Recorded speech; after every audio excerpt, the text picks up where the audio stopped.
Nacidos en 1975 de la mente febril de Steve Harris, un bajista con más valentía que sentido común, Maiden emergió de los tugurios del East End londinense como un monstruo de Frankenstein hecho de riffs demoledores y letras épicas. Olvidémonos por un momento de las cifras de ventas, aunque 100 millones de discos no son poca cosa. Lo que hace a Maiden fregadamente especial es cómo han mandado al tacho el juego del estrellato prefabricado, mientras otros lamían las botas de los ejecutivos discográficos y de los DJ de radio. Estos tipos ganaron imperio a base de sudor, sangre y decibeles. Su fórmula es tan simple como efectiva: grabar álbumes que te derritan la cara y luego salir de gira como si el mismísimo diablo te estuviese persiguiendo. No necesitaron sobornar a la prensa mainstream ni los premios de pacotilla. Maiden tiene algo mucho más valioso: una legión de fans dispuestos a seguirlos hasta el mismo infierno de ida y vuelta. Así que la próxima vez que vean un video con Run to the Hills retumbando en un estadio lleno, recuerden, no están presenciando solo un concierto, están viendo la historia del rock en carne viva, forjada a fuego lento durante casi 5 décadas, lo más glorioso que ha podido dar el heavy metal. Stephen Percy Harris tenía solo 15 años cuando compró su primer bajo, una imitación del Fender Precision Bass en 40 libras. Era admirador de grandes leyendas que se establecieron en los años 70 como The Foo, Dead Lizzy, UFO, Black Sabbath, Jethro Tull, Genesis, King Crimson, Led Zeppelin y Deep Purple. Tuvo en algún momento la ilusión de ser jugador de fútbol profesional, pero su pasión por la música fue mucho más fuerte, dándole el impulso para crear el grupo Gypsy Kids en 1972, cuyo primer concierto fue en el mítico local Cart and Horses en Maryland Point, Stratford. A solo unos conciertos de haber empezado la carrera, decidió crear otra banda a la que llamó Smiler. Pero Steve no era muy bien comprendido por el resto de la banda, creaba composiciones demasiado complicadas y esto lo hizo renunciar al grupo para empezar un nuevo proyecto. Así nació Iron Maiden, Dama de Hierro, en la Navidad de 1975. El hombre de la máscara de hierro, película de 1939, contiene una escena donde se aprecia un instrumento de castigo con púas en su interior. La escena impactó tanto a Steve que es por esta razón que el grupo lleva ese nombre.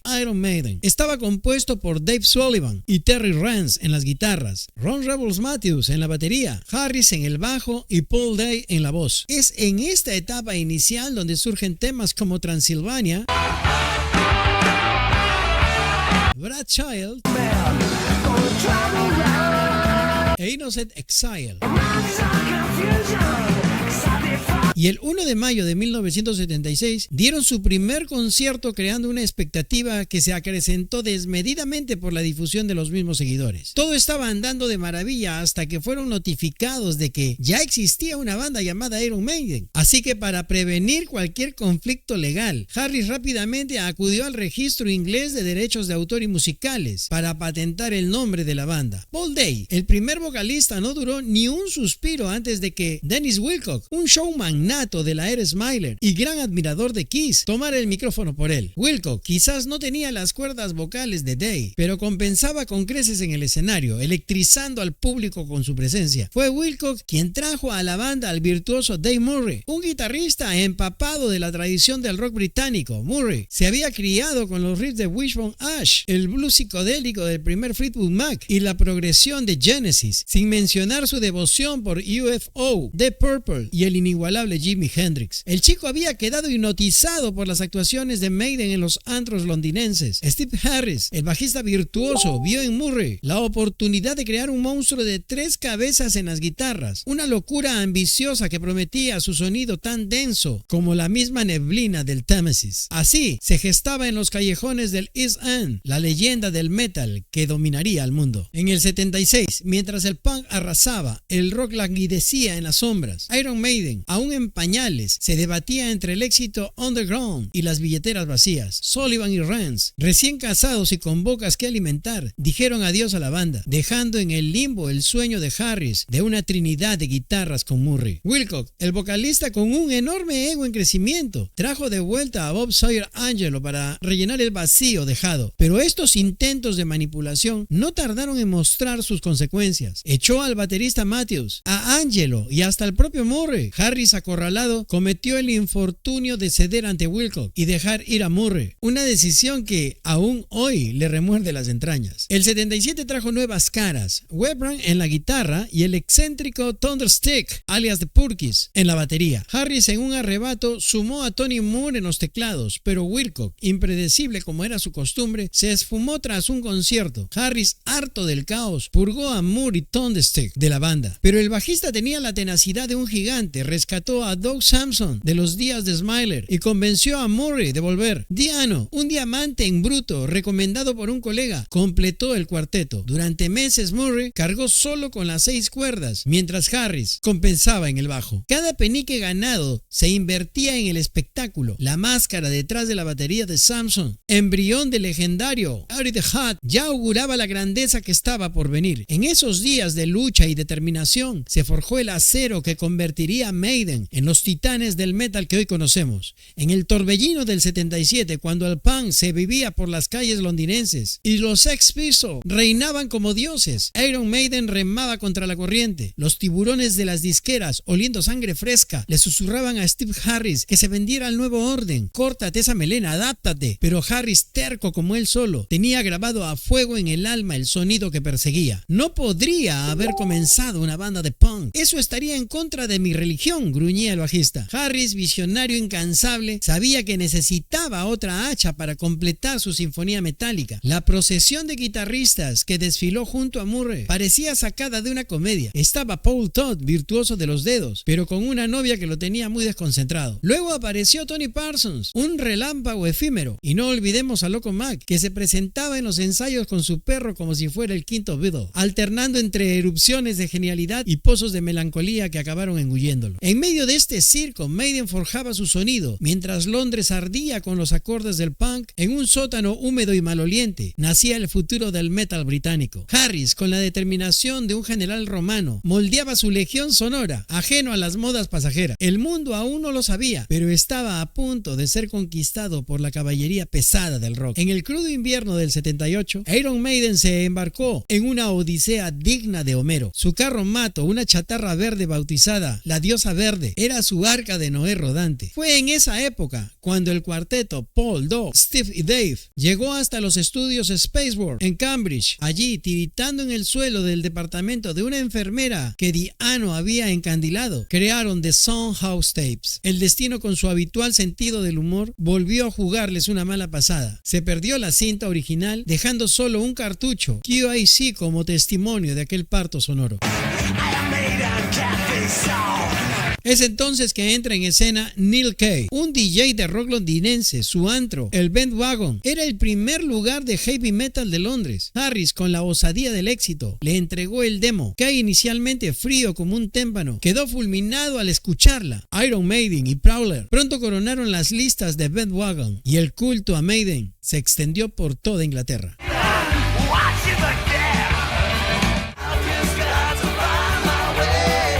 Rod Smallwood, el mago que convertiría a Maiden en leyenda, apareció en el horizonte. Fascinado por la bestia sonora que había descubierto, los llevó al Windsor Castle y al Swan. Pero el éxito tiene sus espinas. La furia que desataban en el público le cerró más de una puerta. Diano, eterno hijo pródigo, llegó a perderse en un concierto clave, obligando a Harris a asumir el micrófono en un power trio de emergencia. EMI, olfateando el futuro, les ofreció un contrato de 3 álbumes. John Darling, cazatalentos del sello, cayó rendido ante el espectáculo Maiden, pero la maquinaria implacable cobró su primera víctima. Doug Sampson abandonó, exhausto de todo lo vivido en la banda. Dennis Stratton se unió a la guitarra trayendo consigo a Clive Bird para la batería. En el Market Club 1979, Brian Shepherd, el presidente de EMI, presenció la actuación que sellaría el destino de Maiden. Una semana después, mientras la tinta del contrato aún estaba fresca, Def Leppard, los otros niños mimados de la nueva ola del heavy metal británico, quedaron en el camino. Diciembre del 79, el primer álbum, Iron Maiden, rugía en las consolas. Diano en la voz, Harris en el bajo, Murray y Stratton en las guitarras, Bird en la batería. Running Free, su primer sencillo, trepó rápidamente hasta el puesto 34 en las listas británicas.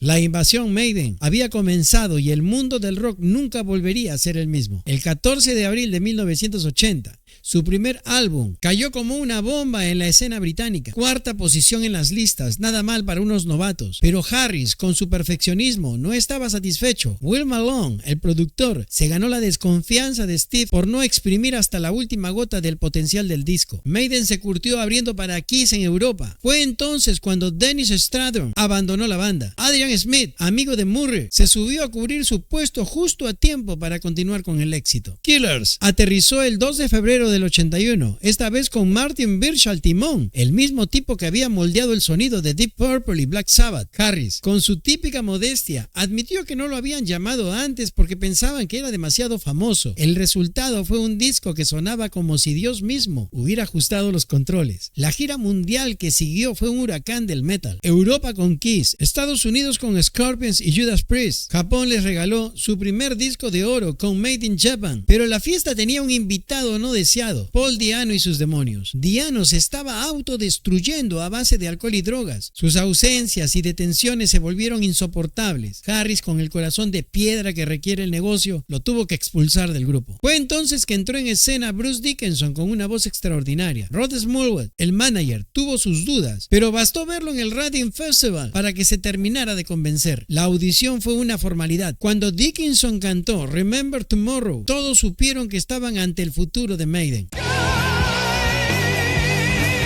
El 26 de octubre de 1981, en Bolonia, Italia, Bruce Dickinson debutó con Iron Maiden. Y el resto, señoras y señores, es la crónica de un éxito en la historia de heavy metal. Maiden había encontrado su voz definitiva y el mundo estaba a punto de descubrir que el metal británico tenía un nuevo rey. The Number of the Beast, el disco que convirtió a Iron Maiden en los personajes favoritos del metal, fue lanzado el 29 de marzo de 1982. La gira de Beast on the Road fue una maratón de metal de 10 meses que dejó a medio mundo con ganas de volver a escucharlos. Run to the Hills se coló en el top 40 británico, pero fue en medio de la nada, con el autobús de la gira en camino, cuando se enteraron de que habían coronado las listas británicos. Ironía pura.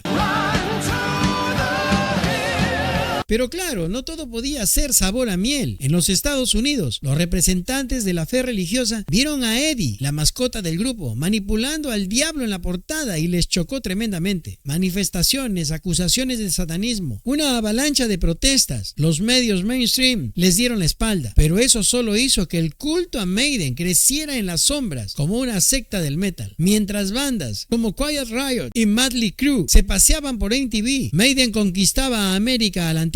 Concierto a concierto, sudor a sudor, la máquina Maiden seguía en marcha imparable. Clay Bird no pudo aguantar el ritmo y cedió su asiento a Nico McBrain, un titán de la batería que le dio un nuevo punch a la banda. Peace of Mind llegó en mayo del 83 con un meteorito de platino y oro. La gira World Peace Tour los llevó a encabezar festivales junto a titanes como Scorpions y Ozzy Osbourne. Maiden ya no abría shows, Maiden los cerraba. Estando en lo más alto de la cúspide, soltaron Power Slave en septiembre del 84. Aces High y 2 Minutes to Midnight eran himnos del fin del mundo, mientras que Ride Off the Ancient Mariner eran la prueba de que el metal podía ser tan épico como la poesía romántica. En 4 años, Maiden pasó de ser la esperanza del metal británico a convertirse en una fuerza imparable de la naturaleza, y lo mejor estaba aún por venir. La World Slavery Tour en 1984-1985 tuvo 191 conciertos en 331 días, arrasando 23 países. Iron Maiden no tocaba, Iron Maiden conquistaba. Estados Unidos se rindió ante ellos, a pesar de que los medios masivos seguían haciéndose los sordos. Dickinson lo menciona en el Life After Death, con ese tono de jódanse, estamos triunfando igual. Y entonces llegó Rock in Rio, Brasil, 1985, un cartel que parecía sacado de los sueños más profundos de un metalero. Queen, Scorpions, Ozzy, AC/DC y por supuesto Maiden. Jacarepaguá se convirtió en el nuevo Woodstock del metal. Live After Death, grabado en el Long Beach Arena, es la prueba en vinilo de que Maiden estaba en la cima de su juego. La portada con esa cita de Lovecraft era un guiño a los fanáticos del terror cósmico, y ese inicio, el discurso de Churchill, seguido por Aces High, era como si la Real Fuerza Aérea del metal despegara para bombardear sus oídos. Esta gira consolidó a Maiden como una de las bandas más grandes del planeta, demostrando que el heavy metal podía ser épico, histórico y literario. Mientras otros grupos cantaban sobre sexo y drogas, Maiden te daba una lección de historia con riffs demoledores. trabajadores. La World Slavery Tour fue el momento en que Iron Maiden pasó de ser una gran banda de metal a convertirse en una institución cultural. Ya no eran solo músicos, eran los nuevos bardos del siglo XX, contando las epopeyas de nuestro tiempo a golpe de guitarra y bombo doble. Y lo impresionante es que lo hicieron sin el apoyo de MTV, sin payasadas mediáticas, solo con el poder crudo de su música y la devoción de sus fans. Maiden demostró que no necesitaba el sistema para conquistar el mundo, solo necesitabas ser bueno en lo que hacías. Estos fueron los años gloriosos de esta banda. Ellos continúan dando sus presentaciones e influenciando a nuevos grupos de metaleros en el mundo. Iron Maiden ocupó el 24º puesto en la clasificación de los 100 mejores artistas de hard rock de toda la historia. Sí, sé que hay mucho más que contar sobre ellos, pero eso vendrá en otro video. Hasta la siguiente historia.